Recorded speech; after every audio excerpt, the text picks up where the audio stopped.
nga nila si Farah at iginapos nila kagad ito para magsimula na sila sa kanilang orasyon upang makabalik na si Lucy sa kanyang katawan. Bago simula ng orasyon, kinakabahan ng labis si Lucy na baka hindi sila magtatagumpay.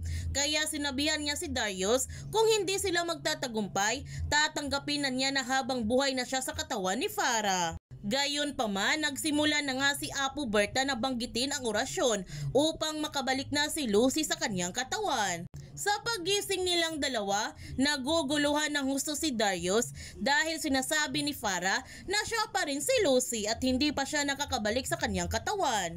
Habang si Lucy, sinabi naman niya na siya na talaga si Lucy.